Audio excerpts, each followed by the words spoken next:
नमस्कार, मैं हूं सौरभ शर्मा। बीच चुनाव में प्रधानमंत्री पद के दो उम्मीदवार नरेंद्र मोदी और राहुल गांधी, दोनों को वीडियो क्यों बनाने पड़ रहे हैं? आप जानते हैं आज दिन भर राहुल गांधी कहां थे? राहुल गांधी आज कारपेंटरी सीख रहे थे। मतलब जिस कुर्सी पर वो 2024 में बैठना चाहते हैं उससे मिलती जुलती कुर्सी बना रहे थे। अब मैं आपको बताता हूं कि राहुल अचानक यूं वीडियो बनाने क्यों गए। क्योंकि मोदी ने भी अपना एक वीडियो रिकॉर्ड करना शुरू कर दिया। मोदी ने जिस समय आकर यह कहा कि मैं भी यूट्यूबर बन गया हूं, वीडियो देखिए, लाइक कीजिए, सब्सक्राइब कीजिए, बेल आइकन दबाइए, उसके बाद से मोदी के फॉलोअर्स की संख्या में तेजी से बढ़ोतरी होने लगी। वैसे भी राहुल गांधी नरेंद्र मोदी से हर मामले में पीछे हैं। वीडियो बनाने के मामले में देखेंगे तो यूट्यूब पर मोदी के 1,79,00,000 सब्सक्राइबर्स हैं, राहुल गांधी के 31 लाख यूट्यूब सब्सक्राइबर्स हैं। अब यह सिर्फ एक प्लेटफॉर्म की बात नहीं है। हर प्लेटफॉर्म पर अगर मोदी नंबर 1 है तो राहुल गांधी 10 पोजीशन पर हैं। लेकिन राहुल के नए सलाहकारों ने उन्हें अलग अलग जगहों पर जाकर वीडियो बनाने की नसीहत दी है। बस यह समझ नहीं आ रहा है कि एक दिन कुली बनने से, दूसरे दिन ट्रक ड्राइवर बनने से, तीसरे दिन किसान बनने से, चौथे दिन बढ़ई बनने से राहुल को किसका वोट मिलेगा। इस नए वीडियो वॉर में किसका पलड़ा भारी है, पब्लिक किसे लाइक कर रही है, किसे डिसलाइक कर रही है, किसका बेल आइकन सच में बज रहा है, किसके वीडियो को पूरा नहीं देखा जा रहा है, यह सब आपको बताते हैं इस रिपोर्ट में। हिंदुस्तान का सबसे प्रभावशाली नेता कौन है, मोदी या राहुल? 140 करोड़ लोग किसको देखना पसंद करते हैं, किसको सुनना पसंद करते हैं, मोदी को या राहुल को? लोग सबसे ज्यादा किसको फॉलो करना चाहते हैं, किसके फॉलोअर बनना चाहते हैं, मोदी के या राहुल के? व्हाट्सएप पर लोग किसके ग्रुप में रहना चाहते हैं, मोदी के या राहुल के? यूट्यूब पर लोग किसको लाइक करना चाहते हैं, किसका बेल आइकन दबाना चाहते हैं, किसको सब्सक्राइब करना चाहते हैं, मोदी को या राहुल को? फेसबुक, इंस्टाग्राम पर लोग किसे फ्रेंड रिक्वेस्ट भेजना चाहते हैं, किसका नोटिफिकेशन ऑन रखना चाहते हैं, किसको म्यूट पर रखना चाहते हैं, मोदी को या राहुल को?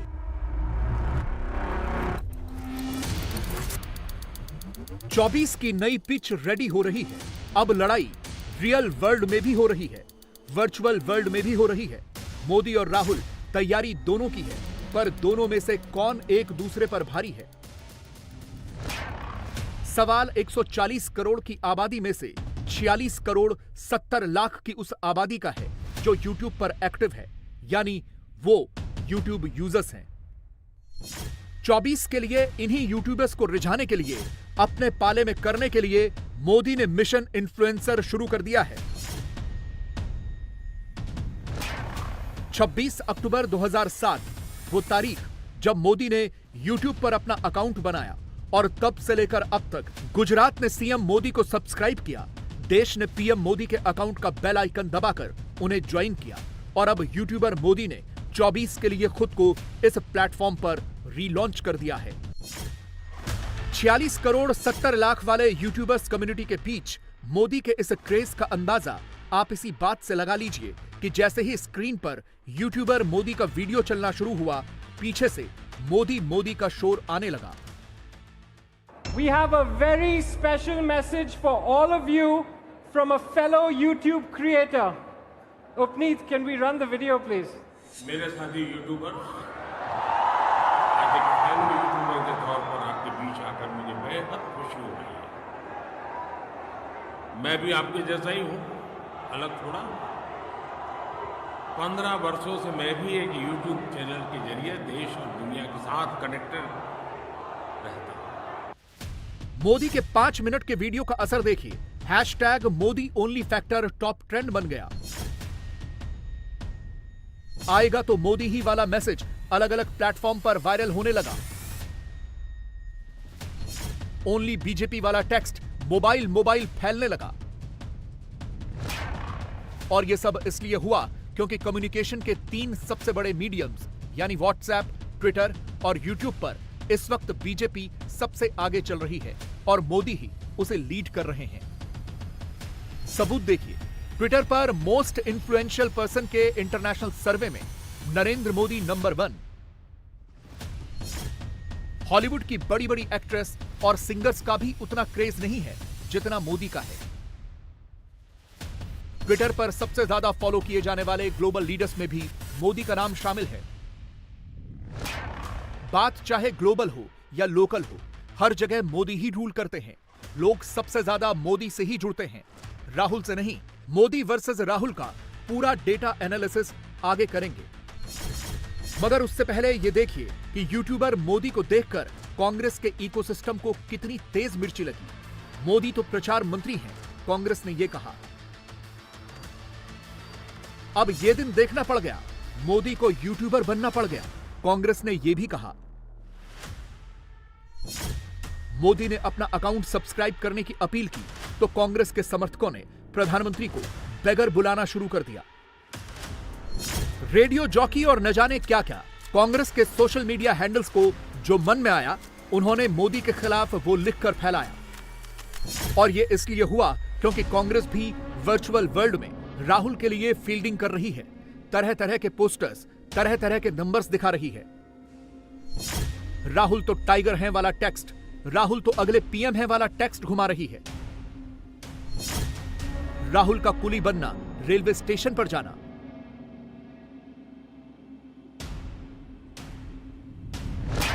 ट्रक चलाना, ट्रैक्टर चलाना, मैकेनिक बनना, बाइक राइडर बनना, स्कूटी चलाना, यह सब कांग्रेस की 24 वाली वर्चुअल स्ट्रैटेजी का हिस्सा है। इसी स्ट्रैटेजी के तहत 19 सितंबर को मोदी ने व्हाट्सएप चैनल ज्वाइन किया। अगले ही दिन राहुल गांधी ने भी व्हाट्सएप चैनल ज्वाइन कर लिया। लेकिन क्या व्हाट्सएप चैनल ज्वाइन कर लेने भर से, क्या पोस्टर में संसद वाली फोटो चिपका देने भर से राहुल ने फॉलोवर्स के मामले में मोदी को हरा दिया? जवाब है नहीं। व्हाट्सएप चैनल पर 10 दिन के भीतर प्रधानमंत्री मोदी के 73,20,000 से ज्यादा फॉलोवर्स हो चुके हैं। ये नंबर्स तेजी से बढ़ रहे हैं, जबकि इसी पैमाने पर राहुल के व्हाट्सएप चैनल पर उन्हें फॉलो करने वालों की संख्या सिर्फ 3,52,000 से थोड़ी ज्यादा है। यानी इस प्लेटफॉर्म पर राहुल के फॉलोवर्स काउंट अभी भी मोदी से 69,68,000 कम है और यह गैप बढ़ता जा रहा है। हाल फिलहाल में कांग्रेस की टीम ने पूरी कोशिश की है कि अलग अलग प्लेटफॉर्म्स पर राहुल को आगे, मोदी को पीछे दिखाया जाए। उदाहरण के तौर पर यह स्क्रीनशॉट देखिए। कांग्रेस ने संसद टीवी, यूट्यूब, ट्विटर, फेसबुक, हर जगह राहुल को ही नंबर 1 दिखाया, मोदी को नंबर 2 दिखाया। मोदी को मोगैम्बो बताकर यह फैलाया कि वो तो डर गए, राहुल से हार गए। मगर ऐसा करके यहां भी कांग्रेस ने भ्रम ही फैलाया, सच नहीं बताया। सच क्या है हम बताते हैं।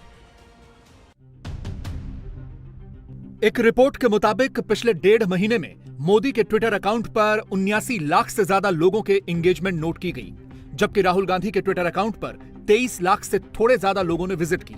बीजेपी का दावा है कि पिछले 3 महीने में मोदी के सोशल मीडिया अकाउंट पर करीब 2,77,00,000 लोगों ने अपनी प्रतिक्रिया दी, जबकि राहुल गांधी के सोशल मीडिया अकाउंट पर करीब 58 लाख लोगों ने रिएक्शन दिया। मोदी के फेसबुक अकाउंट पर जुलाई के महीने में करीब 58 लाख लोगों ने प्रतिक्रिया दी, जबकि राहुल गांधी के फेसबुक पर लगभग 28 लाख लोगों ने रिएक्ट किया। मोदी के फेसबुक अकाउंट पर पिछले 1 साल की एंगेजमेंट की बात करें तो यह संख्या लगभग 3,25,00,000 पहुंची है, जबकि पिछले 1 साल में राहुल गांधी के फेसबुक अकाउंट पर एंगेजमेंट लगभग 1,88,00,000 है। इसी तरह यूट्यूब पर जुलाई से सितंबर के बीच मोदी के चैनल पर 25,46,00,000 व्यूज बढ़े, जबकि राहुल गांधी के यूट्यूब चैनल पर लगभग 4,82,00,000 व्यूज बढ़े।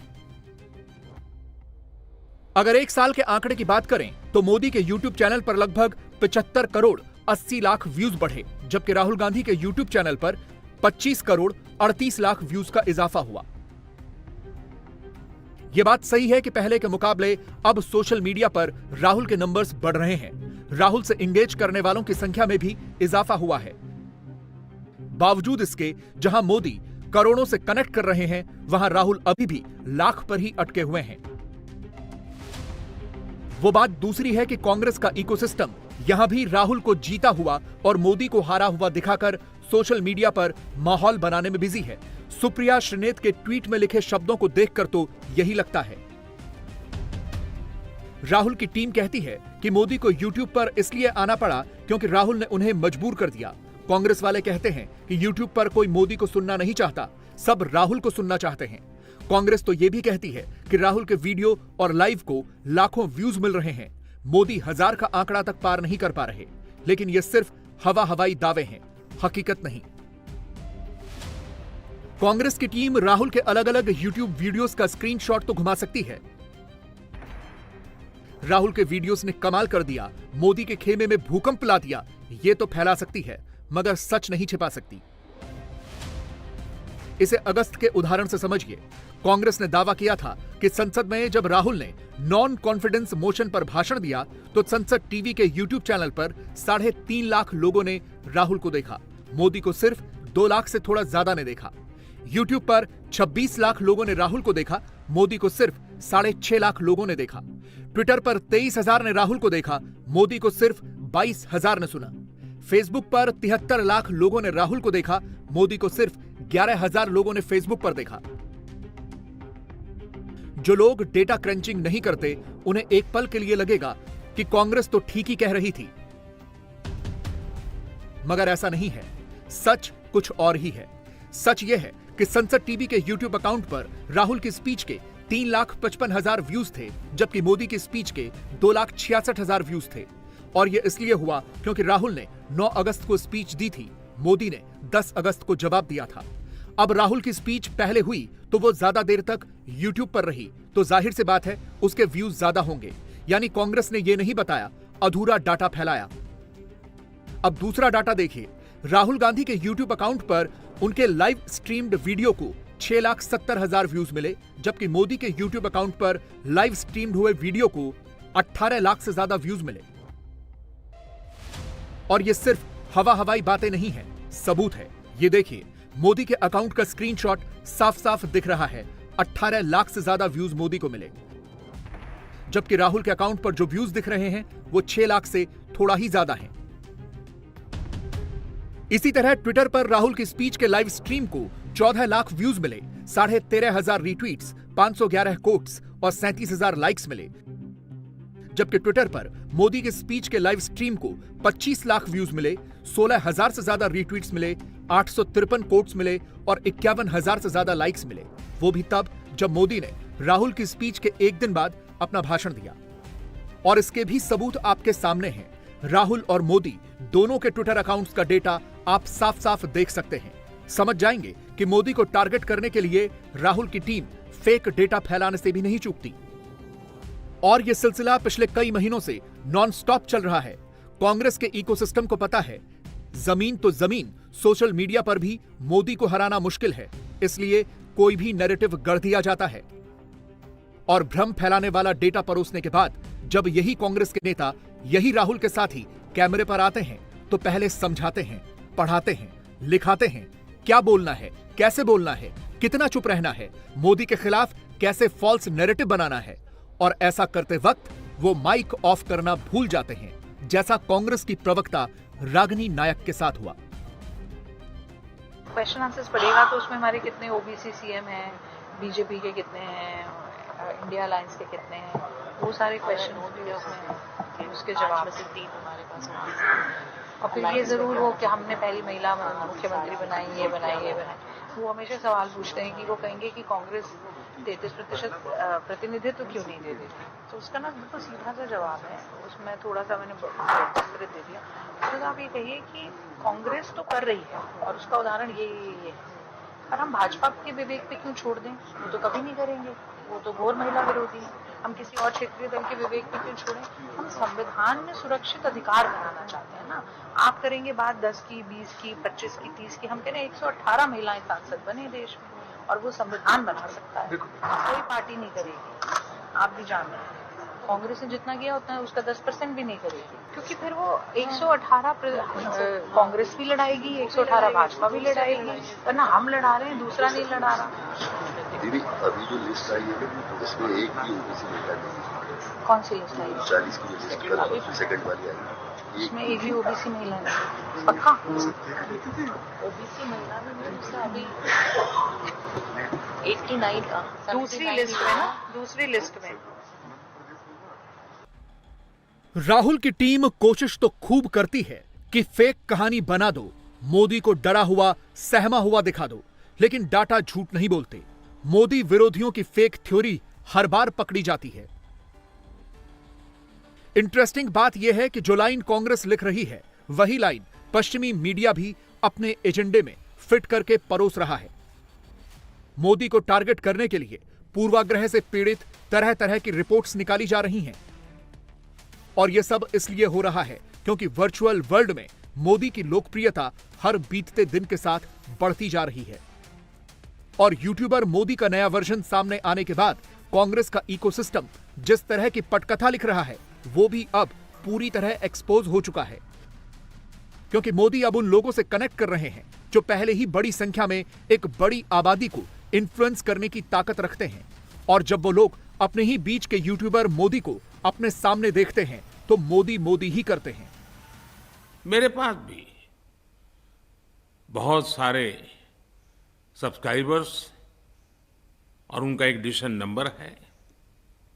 मुझे बताया गया है कि आज यहां करीब 5000 क्रिएटर्स, एस्पायरिंग क्रिएटर्स, एक बहुत बड़ी कम्युनिटी मौजूद है। फ्रेंड्स, मैं वर्षों से ये देखता रहा हूं कि कैसे आपका कंटेंट देश के लोगों को इम्पैक्ट करता रहता है। और हमारे पास एक मौका है कि इस इम्पैक्ट को हम और इफेक्टिव कर सकते हैं। हम एक साथ मिलकर देश की बहुत बड़ी आबादी के जीवन में बदलाव ला सकते हैं। हम एक साथ मिलकर कितने ही लोगों को और सशक्त कर सकते हैं, एम्पावर कर सकते हैं। चलिए, मुझे आप सभी से बात करके बहुत अच्छा लगा। मेरा ये चैनल सब्सक्राइब करें और मेरे हर अपडेट आपको मिले, इसके लिए बेल आइकन जरूर दबाइएगा। आप सभी को मेरी ढेर सारी शुभकामनाएं। जबकि दूसरी तरफ राहुल कभी कुली कुली तो कभी बढ़ई बढ़ई खेल रहे हैं। कारपेंटर बनकर 24 में मोदी को डेंट लगाने के सपने देख रहे हैं, मगर वीडियो बना लेने भर से वोट नहीं मिलते। फोटो खिंचवाकर वायरल करा देने भर से चुनाव नहीं जीते जाते। पब्लिक से जुड़ना पड़ता है। राहुल कोशिश तो कर रहे हैं, लेकिन इस कोशिश में सीरियसनेस कम, पॉलिटिकल स्टंट ज्यादा दिखता है। और ऐसे सियासी स्टंट को कैसे पंक्चर करना है, ये मोदी को अच्छी तरह पता है। इसीलिए मोदी ने YouTube पर खुद को रीलॉन्च किया है। असर दिखने लगा है। गुरुवार की लेटेस्ट अप्रूवल रेटिंग देख लीजिए। मोदी अभी भी 78% की रेटिंग के साथ दुनिया के सबसे लोकप्रिय लीडर बने हुए हैं। 75% लोग अभी भी मानते हैं कि मोदी हिंदुस्तान के लिए अच्छा काम कर रहे हैं। विरोधी इन्हीं आंकड़ों को देखकर इतना जल रहे हैं। आज अमित शाह बिहार के एक बड़े नेता से मिले और बात नीतीश कुमार की हुई। अमित शाह से नीतीश पर क्या बात हुई, यह हम आपको बताएंगे।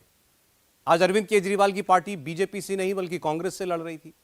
इस झगड़े की वजह भी हम आपको बताएंगे। अखिलेश यादव यूपी छोड़कर कहां चले गए, यह भी दिखाएंगे। मोदी विरोधी अलायंस में घमासान क्यों मचा हुआ है? आज आखिर ऐसा क्या हुआ कि मोदी का रास्ता आसान हो गया? दक्षिण की एक सांसद ने यहां तक कह दिया कि इंडिया अलायंस आज है, कल रहेगा नहीं रहेगा कौन जानता है। एक भूकंप आने वाला है, इसकी शुरुआती हलचल होने लगी है। इस सियासी भूकंप के संकेत कैसे मिल रहे हैं, देखिए इस रिपोर्ट में।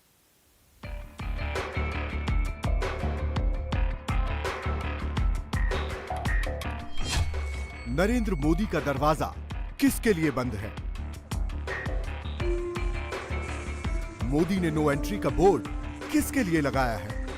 भारतीय जनता पार्टी का हर कमरा, हर दरवाजा, हर खिड़की बंद है, फिर भी वो डराते हैं उस गाने के साथ कि मैं मैके चली जाऊंगी तुम देखते रहियो, लेकिन मैके का दरवाजा बंद है। वो अब नाक भी रगड़ ले तो भी बीजेपी का दरवाजा उनके लिए बंद हो चुका है। हम क्यों उनका साथ है? उनमें बचा क्या है? उनमें ताकत क्या बची है? बिहार के मुख्यमंत्री किसका दरवाजा खटखटा रहे हैं? नीतीश कुमार जी 7 जन्म में भारतीय जनता पार्टी की तरफ देखने के लायक भी पार्टी वो नहीं है जिसकी तरफ देखा जाए। वो पार्टी ऐसा है जिसके तरफ तुमने क्या है भारतीय जनता पार्टी का अस्तित्व जी। नीतीश और लालू जरूरी काम से मिले या किसी मजबूरी में मिले? नीतीश कुमार जी महागठबंधन में मजबूती के साथ हैं। नीतीश कुमार जी इस देश में भारतीय जनता पार्टी के खिलाफ जो विपक्ष की एकजुटता है उसके प्रतीक हैं। अरविंद केजरीवाल किसके लिए दरवाजा बंद करना चाहते हैं? वो भी कुछ हो, अन्याय अगर कोई करता है तो बहुत दिन टिकता नहीं, और कोई अन्याय हमारे ऊपर करेगा तो अन्याय सहन करने वाले लोग भी हम नहीं हैं। ड्रग्स के मामले में आप देख रहे हो कितने केसेस पकड़े जा रहे हैं। सो जो हमारे मुख्यमंत्री हैं और जो मान गवर्नमेंट है, इनकी जो प्रायोरिटी है वो ड्रग फ्री पंजाब है। उसमें कोई भी आदमी हो, किसी भी पार्टी का हो, कितना भी बड़ा हो, सबके लिए मतलब एक बराबर है, सबके खिलाफ कार्रवाई होगी, चाहे हमारी पार्टी का हो, किसी पार्टी का हो, किसी पार्टी का भी हो, उसमें किसी को भी नहीं पकड़ा। कांग्रेस एमएलए को अरेस्ट कराकर केजरीवाल क्या मैसेज देना चाहते हैं? अखिलेश यादव किसके लिए खिड़की खोलकर रखना चाहते हैं? इंडिया गठबंधन है। इंडिया गठबंधन के अंदर जो दलों का तालमेल है, हमें उम्मीद है दलों का तालमेल बनेगा, क्योंकि यहाँ भी तालमेल बनना है, उत्तर प्रदेश में भी तालमेल बनना है। अभी तो हमारी तैयारी स्वतंत्र है। कल अगर हम टिकट मांगने जाएंगे, गठबंधन में जाएंगे, तो आप में अगर ताकत नहीं होगी तो कौन टिकट आपको दे देगा? राहुल गांधी किसके लिए दरवाजा और खिड़की दोनों खोलकर रखे हैं? नरेंद्र मोदी से लड़ने के रास्ते तलाशते तलाशते राहुल गांधी दिल्ली के उस फर्नीचर मार्केट में पहुंच गए जहां असली खिड़की दरवाजे बनाए जाते हैं। नरेंद्र मोदी ने विश्वकर्मा योजना बनाकर ओबीसी वोटर्स के बीच पैठ बढ़ाई है। राहुल गांधी उस पर रंदा चलाने निकले हैं। कास्ट सेंसस का डेटा सबके सामने रख दो, जो आपकी सरकार की सच्चाई है, आप हिंदुस्तान की जनता को दिखा दो, डरो मत। देश में अभी 2 तरह के पॉलिटिकल सिद्धांत चल रहे हैं, एक मोदी सिद्धांत, दूसरा राहुल सिद्धांत। नरेंद्र मोदी और राहुल गांधी दोनों ने 24 के लिए अलायंस बनाए हैं। मोदी ने एनडीए को मजबूत किया है, राहुल ने यूपीए का विस्तार कर इंडिया अलायंस तैयार किया है। अंतर यह है कि मोदी का गठबंधन लोकसभा के लिए भी है और विधानसभा के लिए भी, जबकि राहुल विधानसभा चुनाव अकेले अकेले लड़ लेना चाहते हैं और गठबंधन सिर्फ लोकसभा चुनाव में ही चाहते हैं। नरेंद्र मोदी के अलायंस का नेचर परमानेंट है, राहुल गांधी के अलायंस का नेचर टेम्परेरी है। राहुल चाहते हैं कि 23 में लड़ लो, फिर 24 में मिल लो। सियासत में ऐसा कंफ्यूजन हो तो क्या होता है, ये समझने के लिए बिहार से शुरुआत करते हैं। राजद सुप्रीमो लालू यादव सुबह सुबह सीएम हाउस पहुंचे और नीतीश कुमार से मिले। दोनों के बीच करीब 30 मिनट तक बातचीत हुई। लालू और नीतीश की यह मुलाकात इसलिए अहम है क्योंकि आमतौर पर नीतीश कुमार ही लालू से मिलने उनके घर जाते हैं। इस बार लालू खुद नीतीश से मिलने आए। बिहार में चर्चा है कि लालू और नीतीश ने 24 के लिए सीट शेयरिंग पर बात की, लेकिन सच कुछ और भी है।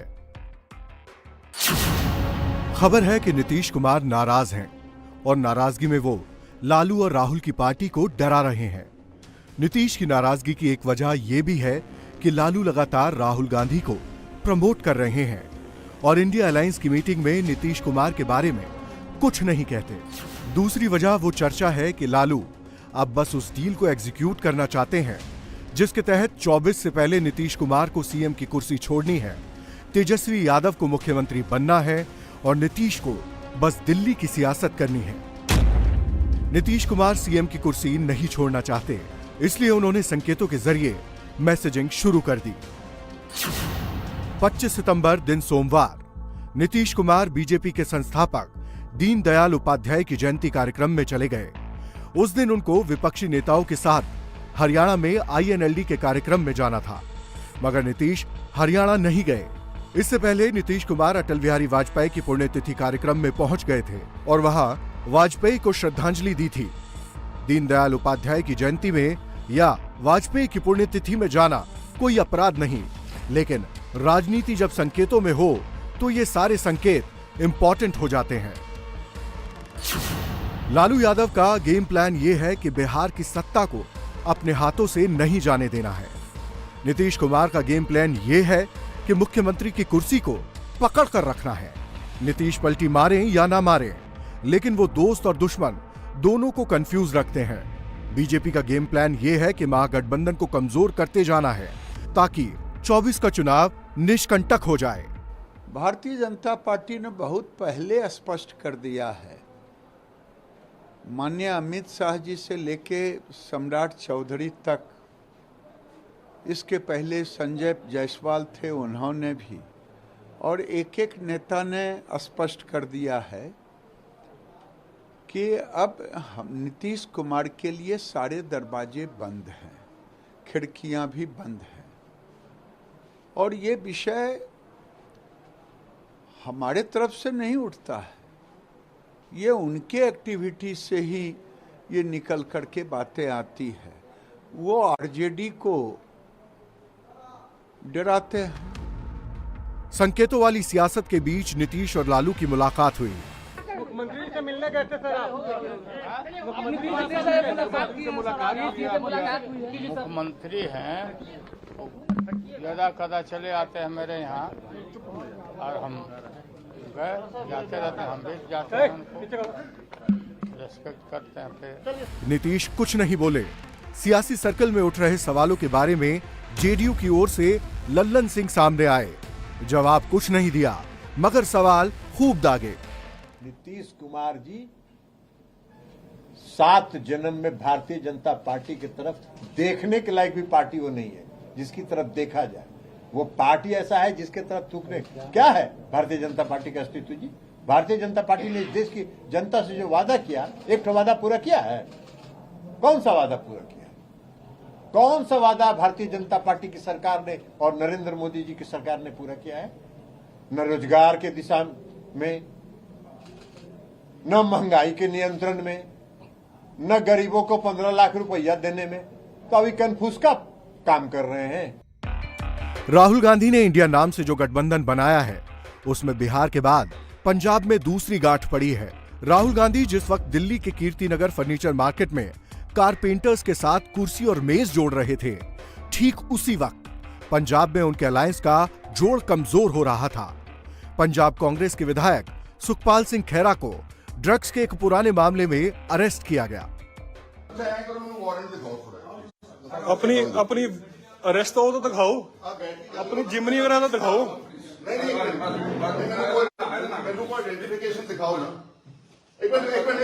नहीं अरेस्ट ग्राउंड अरेस्ट तो पूछ सकते सर। अरेस्ट वारंट दिखाओ, मैंने आइडेंटिफिकेशन दिखाओ। आप अफगानिस्तान तो नहीं बैठे, कानून तो कानून। वारंट दिखाओ मैंने किथे। सर ਜਿਹੜਾ एनडीपीएस ਦਾ ਕੇਸ ਹੈ ਨਾ, ਇਹਦੇ ਵਿੱਚ ਨਾ ਜੀ ਕੁਛ ਨਾ ਹੋਊਗਾ। एनडीपीएस ਦਾ ਇਹ ਥੋੜਾ ਮਤਲਬ ਕਿ ਨੇਲ ਕਰਦੀ ਹੈ ਜੀ। एनडीपीएस ਦਾ ਮਤਲਬ ਇਹ ਆ ਮੈਨੂੰ ਈਡੀ ਇੱਥੇ ਅਰੈਸਟ ਕਰਨ ਆਈ ਸੀਗੀ।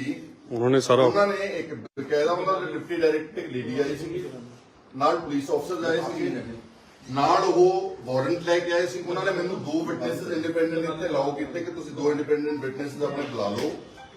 ਉਹਨਾਂ ਦੀ ਹਾਜ਼ਰੀ ਦੇ ਵਿੱਚ ਫੇਰ ਕੀਤਾ ਵਾ। ਉਹਨਾਂ ਨੇ ਮੈਨੂੰ ਬਕਾਇਦਾ ਇੱਕ ਕੋਆਪਰੇਟਰ ਬੰਦਾ, ਮੈਂ ਉਹਨਾਂ ਨਾਲ ਗਿਆ, ਮੈਂ ਉਹਨਾਂ ਦੀ ਕਸਟਡੀ 'ਚ ਰਿਹਾ ਹਾਂ। ਇਹ ਕਿੱਥੋਂ ਦਾ ਕਾਨੂੰਨ ਹੈ ਕਿ ਤੁਸੀਂ ਮੈਨੂੰ ਅਰੈਸਟ ਕਰਨ ਆਏ ਆ? ਜਲਾਲਾਬਾਦ ਤੋਂ ਚੱਲ ਕੇ ਚੰਡੀਗੜ੍ਹ ਮੇਰੇ ਸੈਕਟਰ 5 ਘਰ ਵਿੱਚ ਯੂਪੀ 'ਚ ਜਿਹੜੀ ਯੂਨੀਅਨ ਟੈਰੀਟਰੀ ਹੈ, ਜਿੱਥੇ ਗਵਰਨਰ ਦਾ ਰਾਜ ਆ ਪੰਜਾਬ ਦਾ, ਤੁਸੀਂ ਮੈਨੂੰ ਵਾਰੰਟ ਵੀ ਨਹੀਂ ਦਿਖਾ ਰਹੇ ਕੋਈ ਅਦਾਲਤ ਦਾ, ਕੋਈ ਮੈਨੂੰ ਮਾੜਾ ਮੋਟਾ ਕੁਝ ਦੱਸ ਨਹੀਂ ਰਹੇ ਕੌਣ ਹੈ, ਆਪਣੀ ਆइडेंटिफिकेशन नहीं करा रहे। Please identify. पंजाब में आम आदमी पार्टी की सरकार है। अरविंद केजरीवाल की पार्टी इंडिया अलायंस का हिस्सा है। अलायंस को कांग्रेस लीड कर रही है। पंजाब में कांग्रेस के ही एमएलए को अरेस्ट किया गया, वो भी 8 साल पुराने केस में। पूरा मामला संक्षेप में समझिए।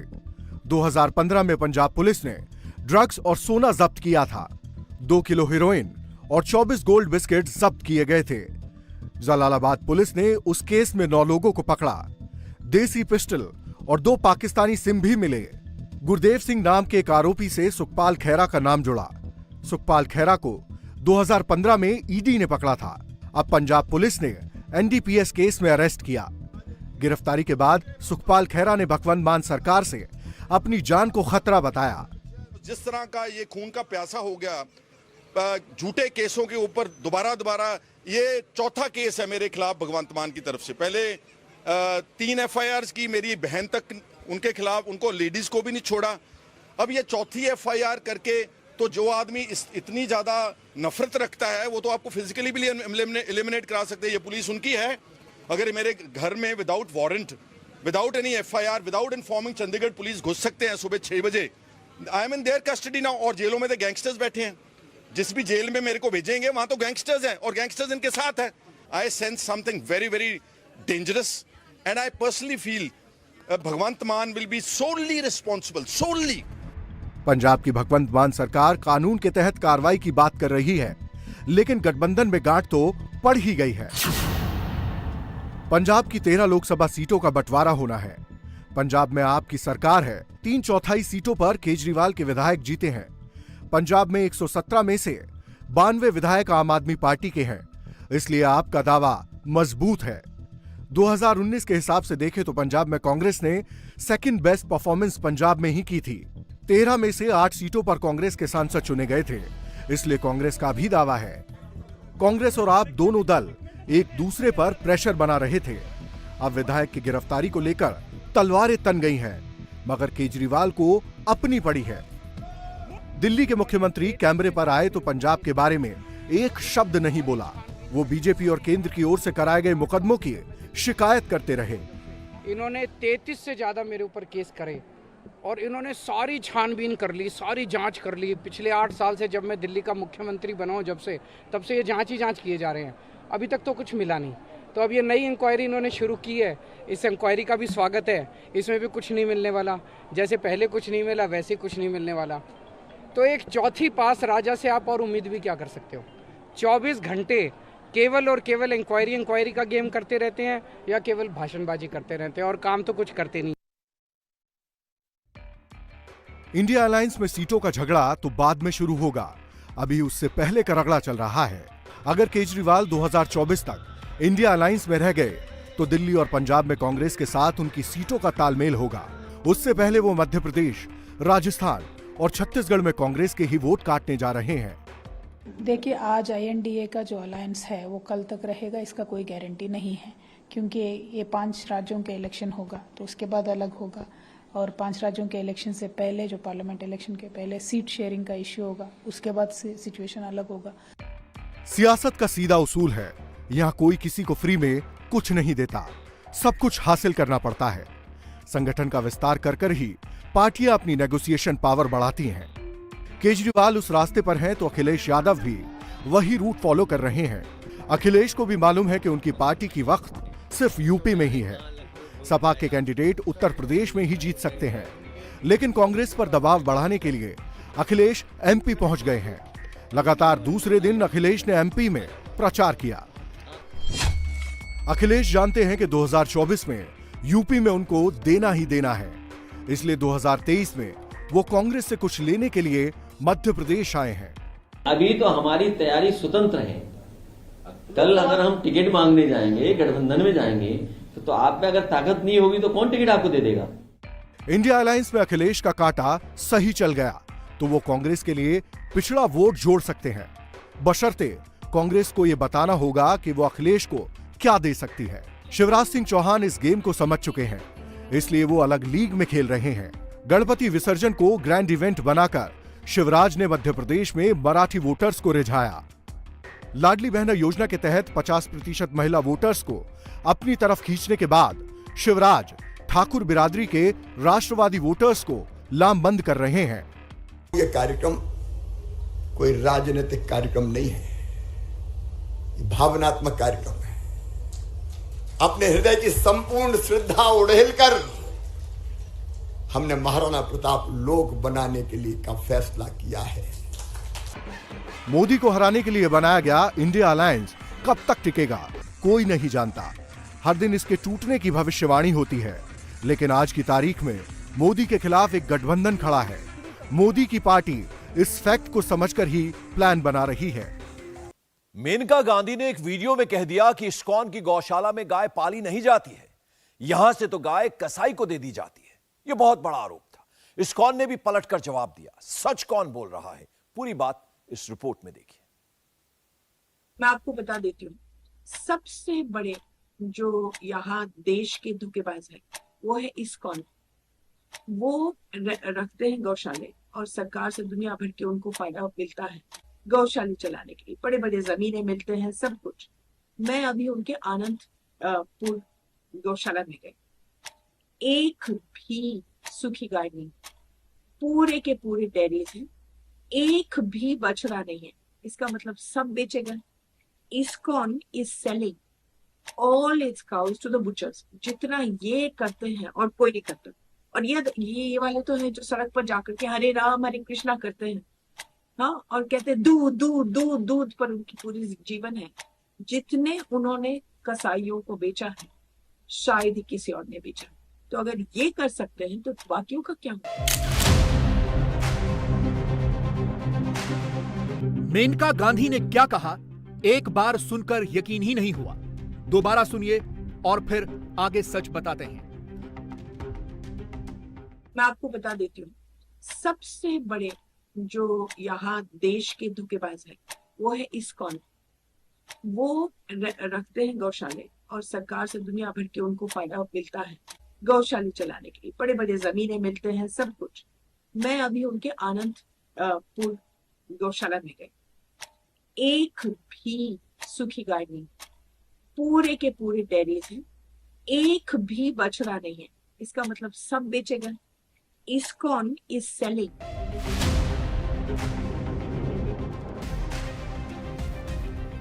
मेनका का आरोप नंबर 1, कसाई को गाय बेचता है इस्कॉन, लेकिन इस्कॉन कहता है मेनका झूठ बोल रही है। मेनका का दूसरा आरोप, सप्लायर है इस्कॉन। इस्कॉन की गौशाला में सूखी गाय नहीं मिली, यानी ऐसी गाय जो दूध नहीं देती हो।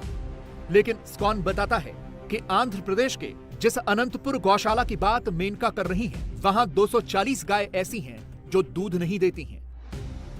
मेनका का तीसरा आरोप, जो गाय दूध नहीं देती उसे बेच देता है इस्कॉन, लेकिन इस्कॉन के लोग बताते हैं कि गाय की आजीवन सेवा करते हैं।